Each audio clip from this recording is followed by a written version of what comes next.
ওই মহিলাকে বসাচ্ছে আর শুয়াচ্ছে, আর রানের এই পাশ দিয়ে যখন পরিষ্কার করতেছে তখন একজন মহিলা তার রানের উপরে হাত রেখেছে। রাখার পরে তার হাতটা আর রান থেকে ছাড়ে না। ইমাম মালিক বলে, না আমার কাছে রাডার আছে, না আমার কাছে কোরআন হাদিসের দলিল আছে, এমনি এমনি কারো রানের সাথে কারো হাত লাগতে পারে না। আল্লাহ তাআলা অবশ্যই তুমি এমন একটা পাপ করেছো, এই পাপের কারণে তোমার হাতটা লেগে গেছে বলো। মহিলা তো আরো চিন্তায় পড়ে গেলেন। মহিলার কোনো কিছুই বলে না, কিন্তু ইমাম মালিক রাহিমাহুল্লাহ বললেন, ওয়া তাম্মাত কালিমাতু রাব্বিকা সিদকান ওয়া আদলা লা মুবাদদিলা লিকালিমাতিহি ওয়া হুয়াস সামিউল আলিম। আল্লাহু আকবার পড়েন। কি চমৎকার কথা মহিলাকে শোনায়া দিলেন। ও মহিলা শোনো, তুমি মিথ্যা বলতেছো। আমার কোরআন, আমি যেই কোরআন যেভাবে জানি, কারণ কোরআনের এমন কোন আয়াত নাই, এমন কোন শব্দ নাই যে ব্যাখ্যাটা আমি মালিকের জানা নাই। ইমাম মালিক রাহিমাহুল্লাহর জামানায় একজন মহিলা মারা গেল, ভালো করে বুঝবেন আমি যেই দৃষ্টান্ত দিচ্ছি যে দুনিয়াও ধ্বংস আখিরাতও ধ্বংস হবে, একটা দৃষ্টান্ত দিচ্ছি। ইমাম মালিক রাহিমাহুল্লাহর জামানায় একজন মেয়ে লোক মারা গিয়েছে। যাওয়ার পরে মেয়েদেরকে দোয়ানের জন্য পুরুষ যায় না, মহিলা যায়। আর সাধারণত কোন মহিলারা যায়? যারা এই দোয়ানের কাজে পারদর্শী, ঠিক কিনা? সব মহল্লায় কি দোয়ানি লোক আছে? অনেক সময় অন্য পাড়া থেকে, অন্য গ্রাম থেকে আনতে হয়, কি হয় না? ওই মহিলা মারা যাবার পরে কয়েকজন মহিলাকে ডাকা হলো। আনার পরে যখন দোয়াচ্ছে, দোয়ানের পরে দেখবেন যারা এখানে দোয়ান তারা ভালো বুঝতে পারবেন যে আমি যদি এখন মারা যাই, আমাকে পাক পবিত্র করার আগে আমাকে কয়েকবার উঠাবে আর বসাবে, যাতে করে আমার পেটের ভিতর যে মলগুলো আছে, ময়লাগুলো আছে, সেটা বের হয় কিনা, ঠিক কিনা? ইমাম সাহেব ঠিক আছে তো? এরকম ভাবে বসায় আবার শোয়ায়। ওই মহিলাকে বসাচ্ছে আর শুয়াচ্ছে, আর রানের এই পাশ দিয়ে যখন পরিষ্কার করতেছে তখন একজন মহিলা তার রানের উপরে হাত রেখেছে। রাখার পরে তার হাতটা আর রান থেকে ছাড়ে না। সুবহানাল্লাহ। রান এমন ভাবে আটকে ধরেছে, তার হাত ছাড়াতে পারতেছে না। হই হুল্লোড় বেজে গেল পুরা মহল্লায়। 1 ঘন্টা 2 ঘন্টা হয়ে যায়, তার রান থেকে হাত আর সরে না। এলাকার ইমাম সাহেবকে ডাকা হলো। ইমাম সাহেব বলল, যেহেতু ওই মেয়েটা মারা গিয়েছে, তার রানের গোশত কেটে দাও, হাতটা ছেড়ে আনো। কিন্তু ওই মহিলার স্বামী যে, উনিও দিনদার, মহিলাও দিনদার, যে মারা গিয়েছে, ওই দিনদার স্বামী বলতেছে, না কখনোই হতে পারে না। আমি বিবাহের পর থেকে আজ পর্যন্ত একটা ফুলের টোকা আমার স্ত্রীর গায়ে আমি দেই নাই, আমি কখনো তাকে গালমন্দ করি নাই, রান্নায় লবণ কম হলেও কখনো আমি বলি নাই। আর আমি সেই আমার প্রাণের স্ত্রীর রান কাটতে দিব, এটা তো হতেই পারে না। সে হয়তো অন্যায় করেছে আমার স্ত্রীর সাথে, তার সেই শাস্তিটা আল্লাহ তাআলা দিচ্ছে, ওকে জীবিত অবস্থায় কবরে রেখে দাও, তারপরে আমি আমার স্ত্রীর রান কাটতে দিব না। সুবহানাল্লাহ পড়েন। এই ইমাম সাহেবের তো আর জানা নাই, জেলার ইমামকে আনা হলো, তারপরেও হয় না। তারপরে এরকম ভাবে খবর চলে গেল ইমাম মালিক রাহমাতুল্লাহ আলাইহির কাছে। ইমাম মালিক চলে আসলেন। সুবহানাল্লাহ পড়েন।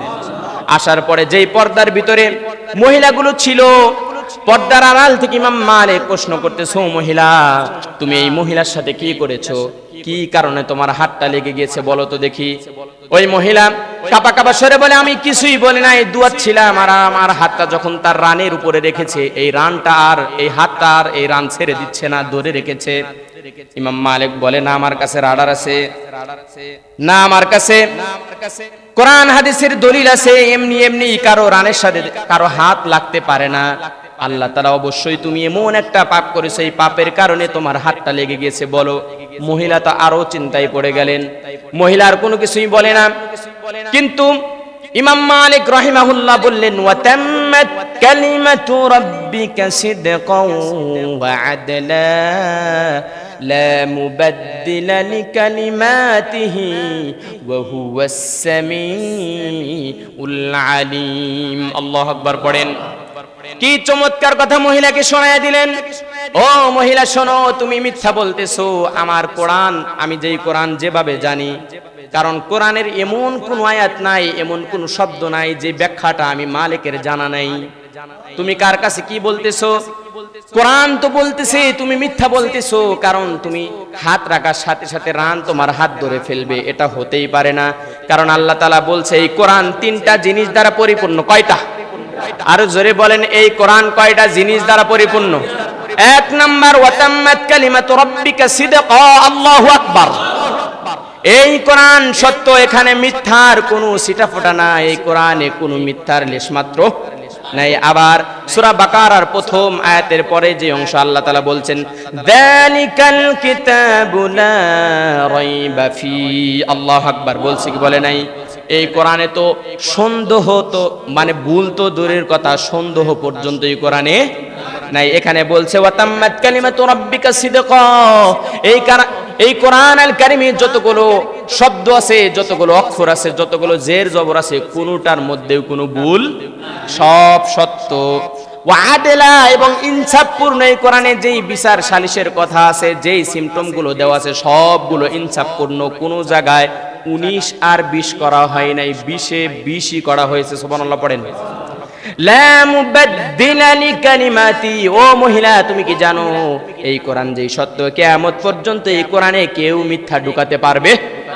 কারণ আগেকার জামানায় যতগুলো সহিফা এসেছিল, আরো 3টা বড় বড় কিতাব ছিল, কি ছিল না? তাওরাত ছিল, জাবুর ছিল, ইনজিল ছিল, এগুলো সব বিকৃত করে দিয়েছে তার উম্মাগুলো, আছে না নাই? কিন্তু আল্লাহ তাআলা বলছেন ইন্না নাহনু নাযালনা যিকরা ওয়া ইন্না লাহু লাহাফিজুন, আল্লাহু আকবার। এই কোরআন আমি নাজিল করেছি, আমি আল্লাহই সংরক্ষণ করব। আর আল্লাহ যেই কোরআন সংরক্ষণ করে সেখানে কি ভুল ঢুকানোর মতো ক্ষমতা এই দুনিয়ার কারো আছে?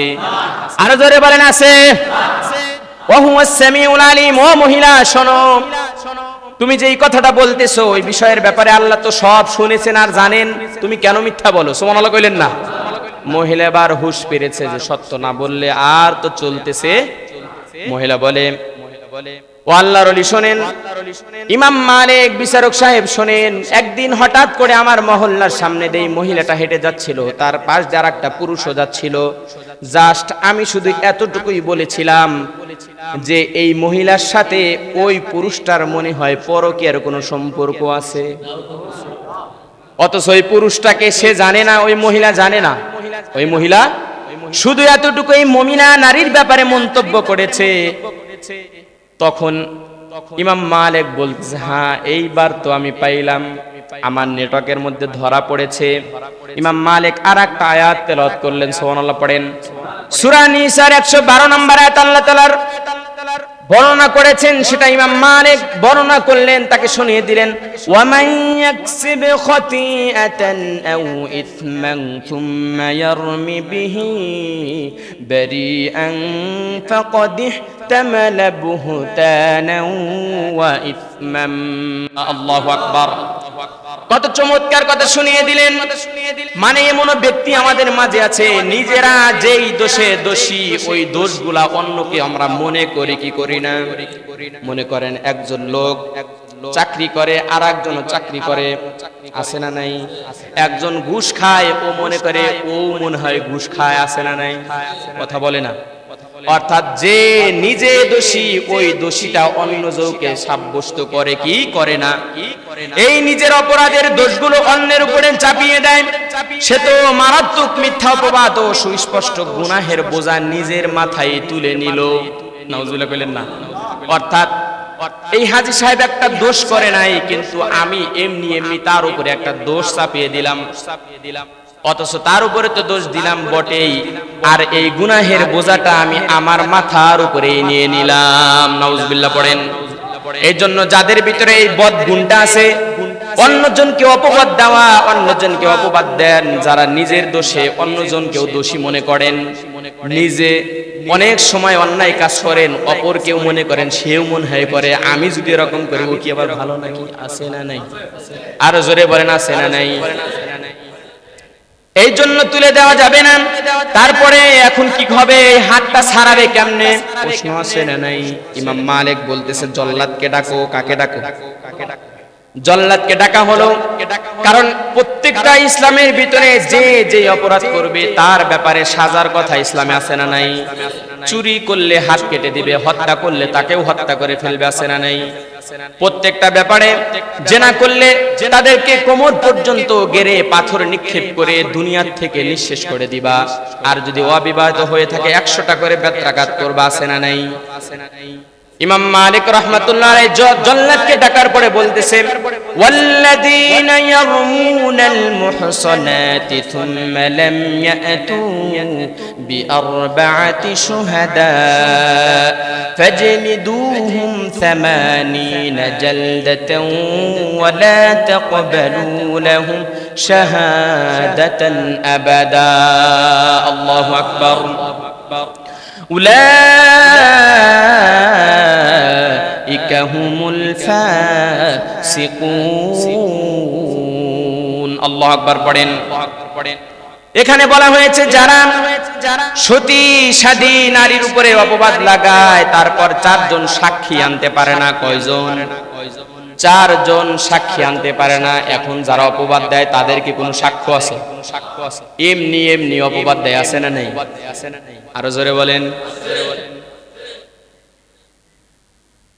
সুম্মা লাম ইয়াতু বিআরবা'তি শুহাদা, 4 জন সাক্ষী আনতে পারে না। ফাজলিদুহুম 80 জালদাতান ওয়া লা তাকবালু লাহুম শাহাদাতান আবাদা, তাদেরকে 80টি বেত্রাঘাত করো। সুবহানাল্লাহ পড়েন। অর্থাৎ যে অপবাদ দিল তাকে কয়টা বেত্রাঘাত করতে হবে? 80টা বেত্রাঘাত করো। তাদের সাক্ষ্য আর বাকি জীবনে কখনোই গ্রহণ করবা না। অর্থাৎ একজন যদি কখনো মিথ্যা সাক্ষ্য দেয়, সে যদি এই সাক্ষ্যটা যদি মিথ্যা প্রমাণ হয়ে যায়, ওই ব্যক্তির সাক্ষ্য কিয়ামত পর্যন্ত আর নেওয়া যাবে। কারণ হাদিস বর্ণনার ব্যাপারে একজনের জীবনে যদি একটা মিথ্যা পেয়েছে, ইমাম বুখারী রাহিমাহুল্লাহ তার হাদিসটা গ্রহণ করে। আর এটা তো একজন মুমিনের ব্যাপারে মিথ্যা অপবাদ দিয়েছে, তার কারণ সে মিথ্যাবাদী সাব্যস্ত হয়েছে, তাকে আর সাক্ষ্যর ব্যাপারে গ্রহণ করা যাবে। উলাইকা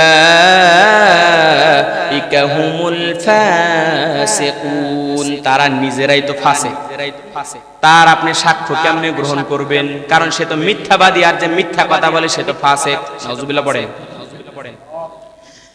ইমাম মালিক বলল, জান্নাত তুমি তাকে 80টা বেত্রাঘাত করো। বেত্রাঘাত করতে করতে যখন 79টা হয়ে গেছে, হাত ছোটে না। সুবহানাল্লাহ।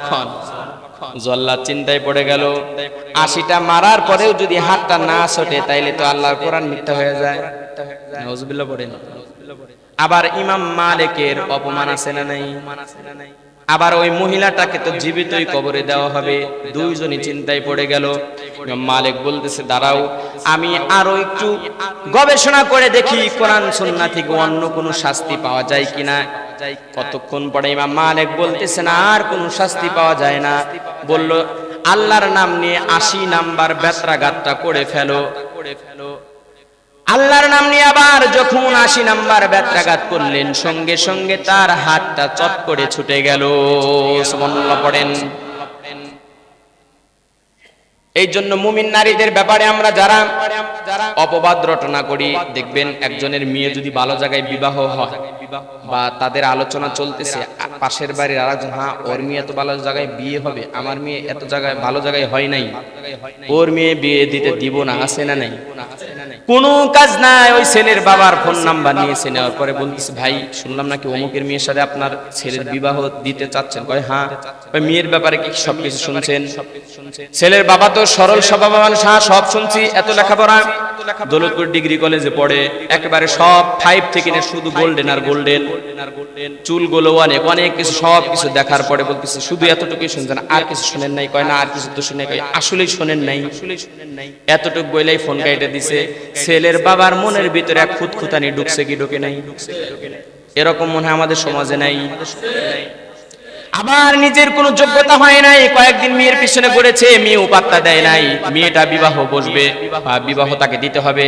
ছেলে মশাই কত কিছু করে মেয়ের বিয়েটা ভেঙে দেয় কি দেয় না? অপবাদ রটার। মেয়ে দাঙ্গার একটাই কারণ হলো অপবাদ দেওয়া, নাই তো বিয়ে হয়ে যাবে, ঠিক কিনা? এই জন্য যদি অপবাদ দেন, আপনার দুনিয়াও ধ্বংস, আখিরাতও ধ্বংস। কয়টা কারণ বললাম ভাই? 7টা শেষ হয়েছে। এখন এই যে ধ্বংস যে হইলাম, এই পাপগুলো যে আমরা করলাম বা আমাদের যাদের ভিতরে আছে, এর ব্যাপারে এখন তওবার দরকার আছে না নাই? এই তওবা সম্পর্কে আমরা সামনে জুমায় আলোচনা করব ইনশাআল্লাহ। যতটুকু আলোচনা করলাম এবং শুনলাম, আল্লাহ তাআলা এর উপরে আমাদেরকে আমল করার জন্য তৌফিক দান করেন। এখন আমার সাথে একবার শুধু মুখস্থ বলবেন। এক নম্বরে কি বলেছিলাম? শিরকের ব্যাপারে, যারা শিরিক করবে, মাজারে সিজদা করবে, অথবা আল্লাহর হুকুম বাদ দিয়ে তার নেতার হুকুম মানবে। মানে ইসলামী শরীয়তের বাহিরে নেতার হুকুম আছে না নাই? যদি সেই হুকুমটা শরীয়তের মধ্যে থাকে তাইলে মানলে তো ভালো, আলহামদুলিল্লাহ। আর যদি শরীয়তের বাহিরে যেই হুকুমটা আছে ওটা মানাও আল্লাহর হুকুমের বিরুদ্ধে যদি হয়ে থাকে সেটাও শিরকের অন্তর্ভুক্ত। যদি এটার মধ্যে থাকেন আপনার দুনিয়াও ধ্বংস, আখিরাতও ধ্বংস। 2 নম্বরে কি বলেছিলাম ভাই? জাদু। 2 নম্বরে কি? আমার সাথে বলেন। 2 নম্বরে জাদু টোনা, কবিরাজি, তাবিজ, কবজ এর মধ্যে যারা ডুবে আছে, আমরা দুনিয়াও ধ্বংস করতেছি, আখিরাতও ধ্বংস করতেছি। 3 নম্বরে ভাই কি বলেছিলাম? মানে আল্লাহ তাআলা যাদেরকে হত্যা করা হারাম করে দিয়েছেন, বিনা কারণে তাদেরকে হত্যা করা। 4 নম্বরে কি বলেছি ভাই? সুদ। 4 নম্বরে কি? যারা সুদ, এনজিও, কিস্তি এগুলোর মধ্যে ডুবে আছে, তারা আমরা দুনিয়াও ধ্বংস করতেছি, আখিরাতও ধ্বংস করতেছি। 5 নম্বরে কি বলেছি ভাই? এতিমের মাল ভক্ষণ করতেছি, যারা এতিমের মাল ভক্ষণ যারা করতেছি তারা দিয়ে দিব ইনশাআল্লাহ। 6 নম্বরে কি বললাম ভাই? জিহাদের ময়দান থেকে পালান করা। শুধু তাই নয়, এখন তো জিহাদ নাই, এজন্য আমাকে নিফাকি নিয়ে মরা যাবে না। আমাকে আমার দিলের ভিতরে জিহাদের তামান্না রাখতে হবে ইনশাআল্লাহ। 7 নাম্বার শেষ করলাম কি দিয়ে ভাই? যে সতী নারী, তাদেরকে কখনোই অপবাদ দেওয়া যাবে, তাদের বিরুদ্ধে মিথ্যা উচ্ছিত রটানো যাবে না। আল্লাহ তাআলা আমাদের এই কথাগুলোর উপরে আমল করার জন্য তৌফিক দান করেন। সকলে পড়ে আমিন।